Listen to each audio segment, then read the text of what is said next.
नमस्कार, हिमशिखा टेलिभिजनको फोकस न्यूजमा स्वागत छ। म सुदीप अधिकारी।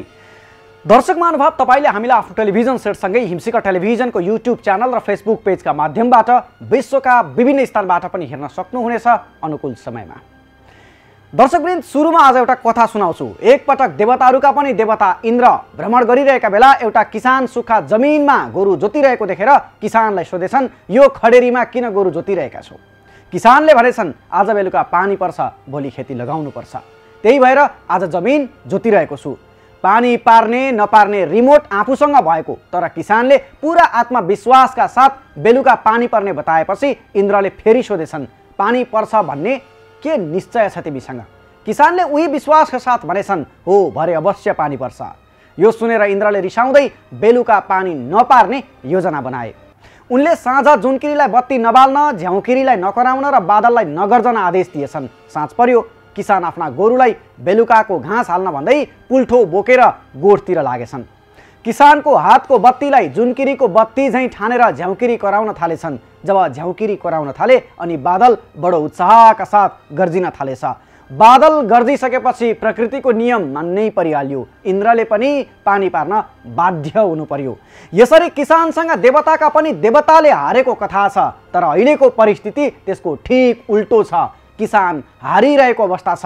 किसान आफ्नै देशको सरकारसँग हारिरहेको विषयबारे केन्द्रित छ आजको फोकस न्यूज। अनुदानको लोभ देखाउँदै ऋण खान बाध्य, किसानको पीडा भनिकन छैन साध्य। कृषकलाई अनुदान सरकारकै बदनाम।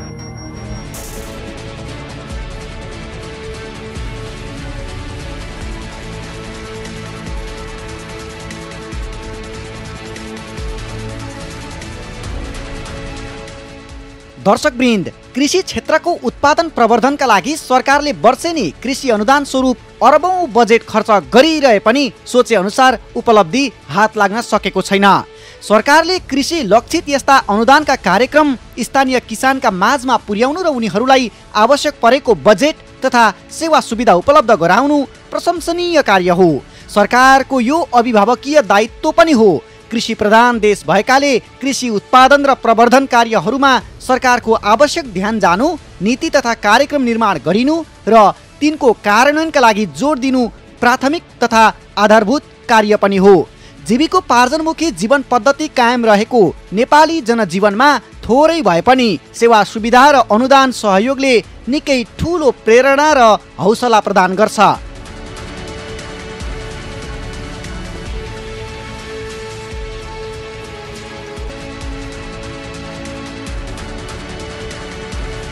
तर यसो भनिरहँदा सरकारले नै अनुदानको ललिपप देखाएर किसानलाई ठग्न खोजेको रहस्य बाहिरिएको विषय यति बेला यत्र तत्र सर्वत्र चर्चामा छ। कृषि तथा पशुपन्छी विकास मन्त्रालय अन्तर्गतको नेपाल लाइभस्टक सेक्टर इनोभेसन आयोजनाले नेपालका 28 जिल्लाका 290 वटा पालिकाहरूमा दूध तथा दुग्ध पदार्थ, मासु तथा मासुजन्य पदार्थ र च्याङ्ग्रा पस्मिनासँग आबद्ध निजी फर्म तथा कम्पनीबाट उत्पादनमूलक गठबन्धनको ढाँचामा उप आयोजना सञ्चालन गर्न प्रथम पटक मिति 2077 माघ 19 गते आह्वान गरेको थियो।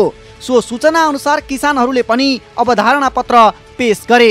यसरी पेश गरिएका अवधारणा पत्रहरू मध्येबाट प्रतिस्पर्धाको आधारमा लगानीको 50% पूरक अनुदान, 30% अनिवार्य वित्तीय ऋण लगानी र 20% सो लगानी गरी उप आयोजना सञ्चालन गर्न योग्य भएकोले पूर्ण प्रस्ताव पेश गर्न भनी मिति 2078 असोज 19 गते नेपाल लाइभस्टक सेक्टर इनोभेसन आयोजनाको कार्यालय विकेन्द्रीकृत आयोजना सहयोग इकाइ विराटनगरबाट प्रदेश 1 का किसानलाई पनि पत्र प्राप्त भयो। पूर्ण प्रस्ताव दिन छनौट भएका सम्पूर्ण किसानहरूलाई पूर्ण प्रस्ताव लेख्न 4 दिने तालिम समेत गराई सोही अनुसार तोकिएको मापदण्ड र ढाँचामा 28 जिल्लाका किसानले सम्बन्धित विकेन्द्रीकृत आयोजना सहयोग इकाइ कार्यालयहरूमा पूर्ण प्रस्ताव पनि दर्ता गराए। पुनः प्रतिस्पर्धाका आधारमा पूर्ण प्रस्ताव दर्ता गराउने मध्येबाट देशभरि 381 र प्रदेश नम्बर 1 बाट 96 जनासँग 2078 सालको फागुन 20 गते सम्झौता गरी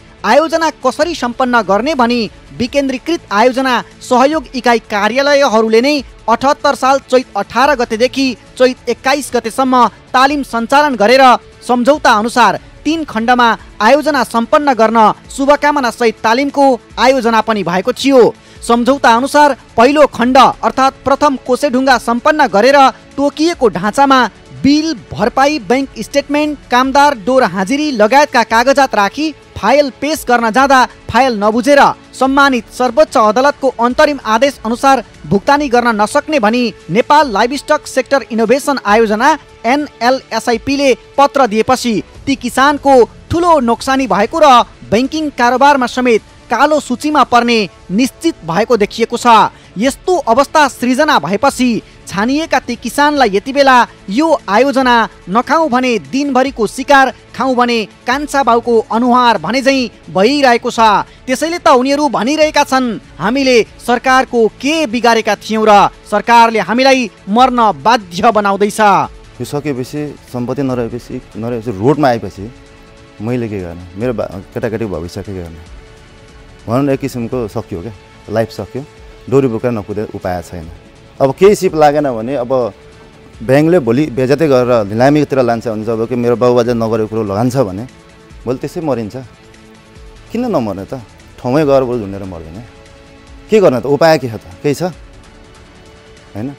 कति मजाले नेपाल सरकारले नै खुद आउनुहोस् त, हामी आफ्नो तालले गर्थ्यौँ नि, गरेको छु त मैले आफ्नो तालले तान्दै 10-20वटा 25वटा बाख्रा हाल्थेँ, कुखुरा लाउँथेँ 200-300वटा होइन, हाँस पाल्थेँ, मासु काट्ने ठाउँ छ काट्थेँ, आनन्द गरिरहेको थिएँ।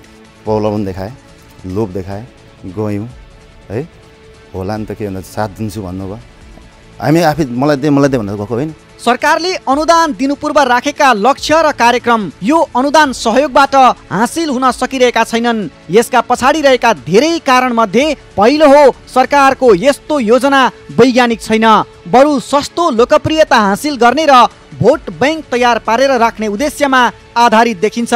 भोट दिएका जनताको चित्त बुझाउने, उनीहरूलाई केही लोभ देखाइरहने र अल्झाइरहने, त्यही निर्वाहमुखी आर्थिक जीवनमा रुमल्याइरहने यस्ता अनुदान कार्यक्रमको पर्दा पछाडि रहेका उद्देश्य र कारक देखिने गरेका छन्।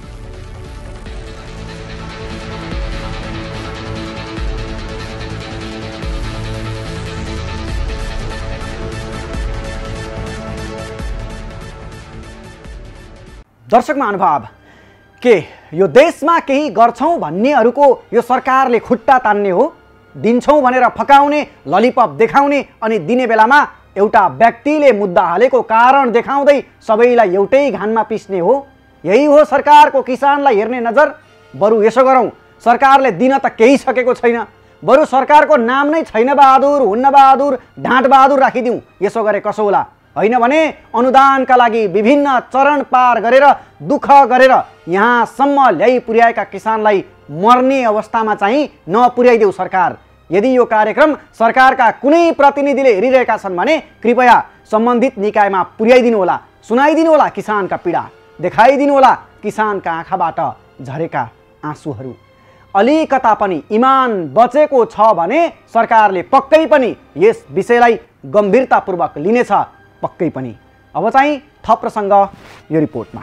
एउटा बिराउने शाखा पिराउने, कृषिबाटै हात धुने अवस्थामा किसान।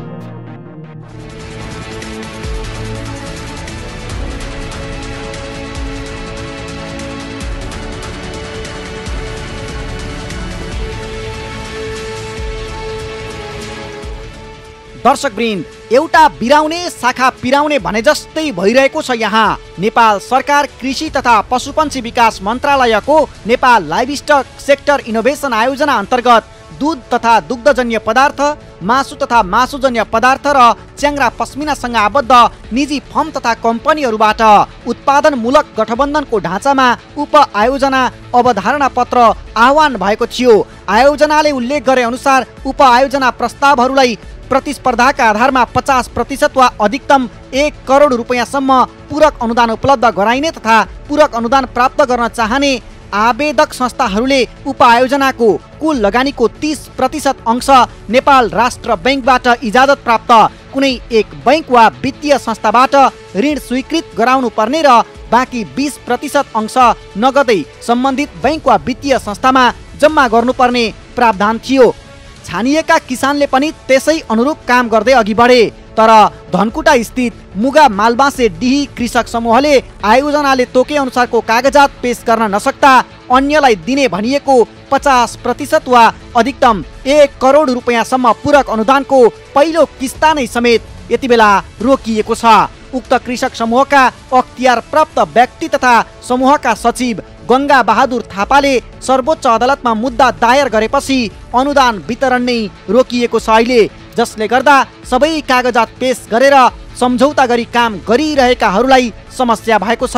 आयोजनाकै कारण आफूहरू ऋणमा चुर्लुम्मै डुबेपछि समस्यामा परेको झापा दमक स्थित पाथिभरा डेरी फर्मका सञ्चालक सुदीप गौतमको गुनासो छ। धेरै गाह्रो गरी नै अब सेलेक्सनमा परेको हामी हैन, अब र पनि सेलेक्ट भइकिन पनि गरौँ कि नगरौँ भनेर साथीभाइसँग सल्लाह गर्दा गर्दै अब यसमा गर्नु नै पर्ने एक खालको आफ्नो इज्जतको कुरो आएर गर्नु थाल्यो। तर गर्दै गर्दाखेरि अब के त भन्दाखेरि यो घाँटीमा गएर यसरी अड्क्यो, न तल जानु सक्छ न माथि निकाल्नु सक्यो हैन। अब हुनु चाहिँ म खास अनुदानको खिलाफी नै हो, म आफै ज्यानु पनि, तर कस्तो कस्तो उसमा परिँदो रहेछ कुनै कुरा भने अब आफूले धेरै किसानहरू अब नेपाल मेची महाकालीदेखि समेटेर ल्याइयो। अब यो सेक्टरलाई एउटा एउटा एउटा मुहार नै फेर्ने हिसाबले आयो। अब आएर अहिले आफू नै अब अनुदानको कारणले गर्दाखेरि अब लडाइँमै उत्रिनुपर्ने अवस्था पुगेको छ। अब त्यसको लागि ठिक छ, अब आफू त अब त कि त अब व्यवसाय नै त्यागेर लाग्नुपर्ने जस्तो देखिँदैछ। ठिकै छ, अब यो व्यवसाय अब यो देशमा इमान्दारीपूर्वक काम गरेर खानु सकिँदैन भने बरु अब ठिक छ एकचोटि अब रोडमै निस्किने, अब बरु व्यवसाय हाप्नै पर्ने अवस्था आएको जस्तो देखिन्छ। अब हाप्नु परेमा हाप्ने। सरकारले अनुदानको लोभ देखाएर ठगिएका उनी एक्ला किसान भने होइनन्। नेपालका 28 जिल्ला र प्रदेश 1 को हकमा 7 वटा जिल्लाका धेरै किसान यसरी ठगिएका छन्। सरकारले उनीहरूलाई लोभ्याएर आफ्नो दुनो सोझ्याउन खोजेको जस्तो देखिएको उनीहरूको बुझाइ छ। अझ भारतीय बजारमा उपभोग्य मितिको म्याद सकिनै लागेपछि नेपालमा पठाउने र नेपालमा रिप्याकेजिङ गरेर बजारमा पठाएको शङ्का मिश्रित आरोप पनि उनीहरूले लगाइरहेका छन्। इन्डियाबाट या भनौँ अरू देशबाट चाहिँ कस्तो भइरहेको छ हाम्रो देशमा एग्रिकल्चर प्रोडक्ट भने चाहिँ डम्पिङ साइट भइरहेको छ। जस्तै 15 दिन या महिना दिनभन्दा अगाडि कुनै पनि प्रोडक्ट भित्राउने अनि त्यसलाई रिप्याक गर्ने अनि 12 देखि 24 महिनाको डेट हाल्ने अनि त्यसलाई फेरि तपाईँको मार्केटमा निकाल्ने। त्यसो गर्दाखेरि हामीले कुनै पनि बाहिरबाट आएको वेस्टेजलाई कसरी हाम्रो गुड क्वालिटीको प्रोडक्टले कम्पिटिसन गर्न सक्छौँ र त्यो भएर किसान सर्भाइभै गर्नु सकेको छैन। तर उहाँले यो चिज बन्द गरिदिने बित्तिकै आज क्याटल फार्मको एउटा राम्रो अवस्थामा छ। अब यो अनुदानले अरू त्यसमा ऊर्जा दिएर अरू भनौँ न डबल 2 टाइम्स 3 टाइम्स गर्ने सोच लिएर हामी अघि बढिरहेको थियौँ। तर अब त्यस्तै खालको खेल पो भएर हो कि यो एउटा किसानले विरोध गरो भन्दा पनि होइन, त्यो खालको खेल पो भइरहेको छ कि भन्ने चाहिँ मलाई लागेको। सुदीपकै जस्तो पीडा भोगिरहेका छन् अनुदानको नाममा पीडित भएका झापा मेची नगर 13 आलीका अर्का किसान दीपक श्रेष्ठ पनि। ऋषिका बहुउद्देश्य कृषि तथा पशुपन्छी फर्म सञ्चालन गरिरहेका उनी पनि यो आयोजनाबाट नराम्रोसँग पीडित बनेका छन्। यस्तो 1 वर्ष 1 महिना कट्नु भनेको तपाईँ एउटा हामी सामान्य किसानलाई त्यो एक किसिमको मजाक हुन्न क्या। प्लानै कहाँको मान्छे कहाँ पुगिसकेको हुन्छ क्या। त्यो सोचाइ धेरै कुरा सोचियो, धेरै कुरा गरौँला होइन। अनि डकुमेन्टहरू के थियो सबै कुरा गऱ्यौँ। फर्मेटहरू डिजाइनहरू लिएर आउनुहोस् भन्नु, डिजाइनर लग्यौँ, सम्झौता गऱ्यो। त्यो लगभग तपाईँको चैतमा हामीलाई चाहिँ काम सुरु गर्नुहोस् भनेर उहाँले एक किसिमको तालिम पनि दिनुभयो। अब फागुन 20 गते सम्झौता गराउनु भयो, चैत 18 देखि 22 गतेसम्म एउटा तालिम दिनुभयो एकदम उत्साहको साथ। फेरि कस्तो नियम भनेको यो नियम भनेको हेर्नुहोस् सबै समूह सकारिएको छ। तपाईँले यो पैसा हामीले जुन ब्याङ्कमा राखेको पैसा तपाईँ चलाउनका लागि तपाईँ यहाँ मर्दै हुनुहुन्छ नि, तपाईँको बाबामा कोही बिरामी हुनुहुन्छ नि, त्यो पैसा चलाउन मिल्दैन, एलाउडै छैन क्या। यो कुरो मैले उहाँ हाम्रो डिओसी कार्यालय हाकिमसँग भने 50 लाख रुपियाँ सर मेरो ब्याङ्कमा रेडी छ, काम भएको छैन, लगभग 2 महिनादेखि काम भएको छ, सम्झौता अरे कुन के अरे त्यो पैसा मैले 50 लाख चाहिँ मैले केही काममा 2 महिनाको लागि इन्भेस्ट गर्थेँ भने लगानी गर्थेँ भने एटलिस्ट मलाई के अरे ऋण तिर्नका लागि ब्याज तिर्नका त पैसा आउँछ नि सर। हुँदैन। सुदीप र दीपक त उदाहरण पात्र मात्रै हुन् यो आयोजनाबाट पीडित भएकाहरूको। उनीहरू जस्तै अन्य किसान पनि उसै गरी ठगिएका छन्। सरकारको गैर जिम्मेवारी पनाकै कारण आज उनीहरू आफ्नो व्यवसायलाई न त अगाडि बढाउन नै सक्छन् न त चटक्कै माया मार्न नै दिनै पछि बैंकको ब्याजले आकाश छुँदैछ र ब्याज तिर्ने पैसो छैन।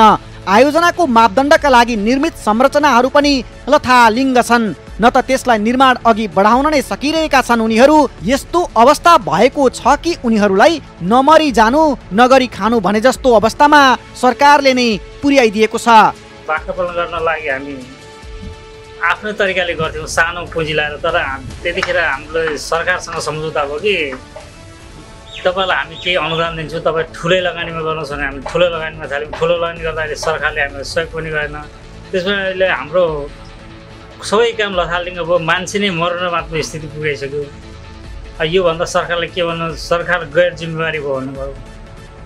त्यसमा अनुदानको नाममा हामीलाई नौटङ्गी गरेर हामीलाई फसायो। यहाँ हाम्रो एकजनाको परिवार 9जनाको परिवारै डमाडोल भइसक्यो। अहिले हामी 9जना शेर सदस्य छौँ। हामी सबैको पीडा एउटै हो। अब दिनै पछि ब्याङ्कले फोन गर्छ, न ब्याङ्कलाई हामी किस्ता तिर्न सक्छौँ न केही गर्न सक्छौँ। यो चाहिँ हामीलाई मार्न हाम्रो सरकारै लागि परेको छ। दर्शकवृन्द, हुन त युवाहरू विदेशिने क्रम अझै रोकिएको छैन। नेपालीहरूको अर्थोपार्जनको जीवन परनिर्भर र अधिकारविहीन अन्तर्राष्ट्रिय करार मजदुरमा रूपान्तरित भइरहेकै छ। देशभित्र जमिन बाँझो र सुक्खा हुँदै गएको छ। यसरी कृषि कर्मका लागि आवश्यक जनशक्ति विदेशिँदै पलायन हुने र वास्तविक कृषक गाउँमा नभेटिने अवस्थामा स्वदेशमै केही गर्छौँ नि भन्ने किसानलाई पनि सरकारले अनुदानको नाममा ललिपप देखाएर झुक्क्याएपछि कस्तो होला यो देशको सरकारको किसानलाई हेर्ने नजर? ऐना जस्तै छर्लङ्गै छैन र? एउटाले बिराउँदा शाखालाई पिरोल्दा किन बोल्न सक्दैन यो देशको सरकार? यसमा उही क्या त दालमे कुच काला हे भने जस्तो लाग्दैन र?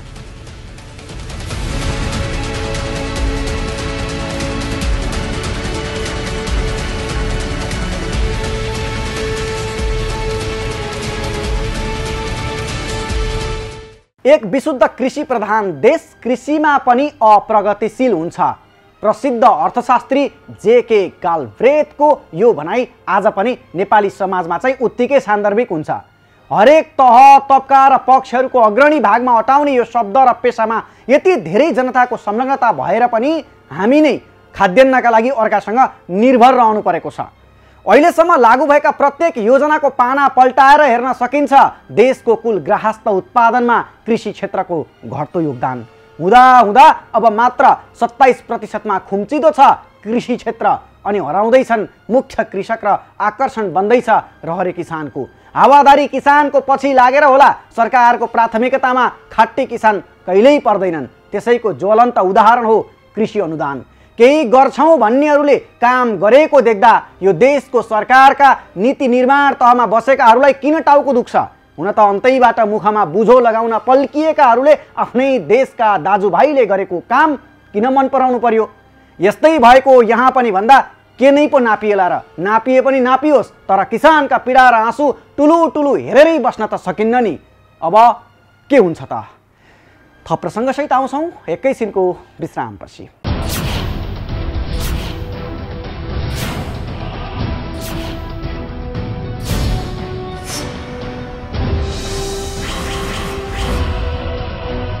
विश्रामपछि फेरि पनि स्वागत छ। हिमशिखर टेलिभिजनमा फोकस न्यूज बीच हुनुहुन्छ तपाईँ र आज हामी अनुदानको नाममा सरकारले नै किसानलाई झुक्क्याएको र ठगेको विषयबारे बोलिरहेका छौँ। उनीहरूका समस्या पीडाबारे केन्द्रित भइरहेका छौँ। आज हामी कसले कसलाई उचालेर यस्तो अवस्था सृजना भयो भन्नेबारे अध्ययन अनुसन्धान हुन जरुरी छ।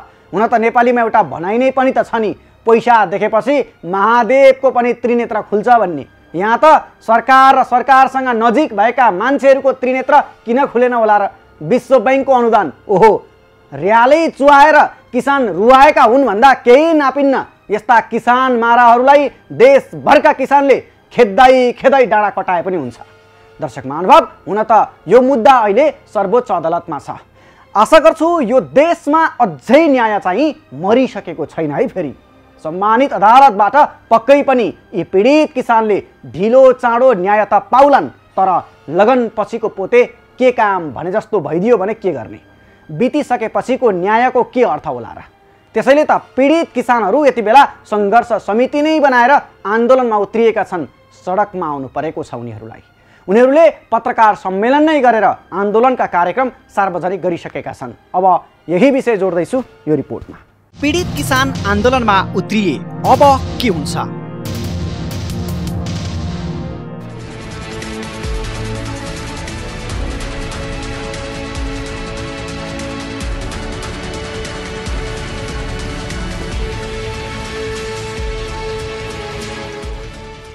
दर्शकवृन्द, सबै प्रक्रिया पूरा गरेका किसान अनुदानको नाममा सरकारबाटै ठगिएपछि यति बेला आन्दोलित बनेका छन्।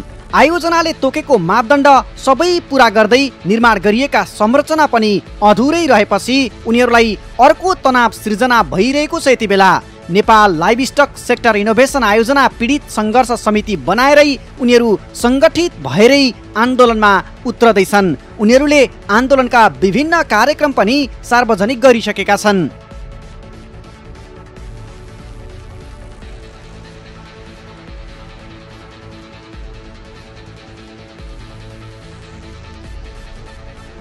झापाको बिर्ता मोडमा सङ्घर्ष समिति प्रदेश 1 ले पत्रकार सम्मेलन नै आयोजना गरेर आयोजनाको मुख्य कार्यालय हरियर भवनमा धरना दिने अनि अनिश्चितकालीन तालाबन्दी गर्ने सम्मका आन्दोलनका कार्यक्रमहरू घोषणा नै गरेका छन्। सङ्घर्ष समितिका संयोजक योगेन्द्र खनालले आफ्ना माग बेवास्ता गरिए अझ कडा आन्दोलन गर्दै लैजाने समेत बताएका छन्। आफूहरूको करोडौं लगानी जोखिममा पारिदिएको भन्दै संयोजक खनालले जसरी पनि आयोजनाले आफ्ना मागलाई सुनवाई गर्नुपर्ने र नगरे स्थिति बिग्रिँदै जाने चेतावनी पनि दिएका छन्। म सिधै चुनौती दिन्छु। के चुनौती दिन्छु भने आजको सम्म जे जस्ता किसानका नाममा ब्रह्मलुट भए, 20,000 कर्मचारीहरू पालिया छन्, तपाईँको 20,000 प्राविधिकहरू पालिया छन्, 2 अर्बभन्दा वार्षिक तपाईँको अनुदानका नाममा पैसा क्ल्याप्स भएका छन्, भ्रष्टाचार गरिएका छन्, किसानका नाममा बेरोजी थुपारिएको छ। तपाईँको विराटनगरदेखि लिएर काठमाडौँका ठुला सहरका 5 तारे होटलमा कार्यक्रम चलाइएका छन्, किसान गोष्ठी भनिया छ, तर किसान जहाँको त्यही छ। त्यसैले अब आइन्दा कसैले पनि किसानलाई ढाल बनाएर, किसानको टाउको बेचेर, किसानको बाध्यतालाई तपाईँको बन्दकी राखेर यो योजनाहरू तपाईँको के भन्छ एकदम किसानलाई सिधै दिन नमिल्ने या त वास्तविक किसानले नपाउने खालका यस्ता तपाईँका कमजोर योजनाहरू लिएर नआउनुहोस्। आयोजनाबाट प्रदेश 1 का 7 जिल्लाका किसान सहित नेपालका 28 जिल्लाका किसानहरू नराम्ररी पीडित भएको उनीहरूको भनाइ छ। आफूहरूलाई आयोजनाले 50% अनुदान दिने बहानामा अहिले आएर अनुदान लिने समयमा नदिएको तथा बैंकको लगानी समेत जोखिममा परेको उनीहरूले बताएका छन्। नेपाल लाइभस्टक सेक्टर इनोभेसन आयोजना हरियर भवनले प्रतिस्पर्धाको माध्यमबाट 30% अनिवार्य बैंक ऋण, 50% अनुदान तथा बाँकी 20% किसानले लगानी गर्नुपर्ने मापदण्ड बनाएर लगानी गर्न विभिन्न परीक्षा तथा प्रस्तावहरू पास गराएको थियो।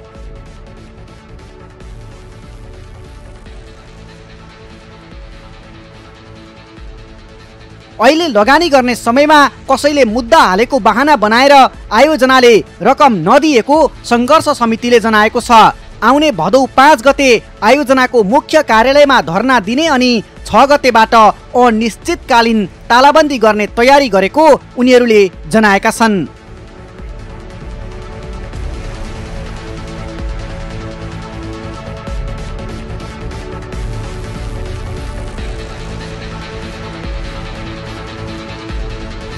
र यति नै आजको फोकस न्यूज। अर्को श्रृङ्खलामा तपाईँ हाम्रो पुनः भेटघाट हुनेछ। थप न्यूजका लागि हाम्रो वेबसाइट www.himsikartv.com.np लगइन गर्नुहोला।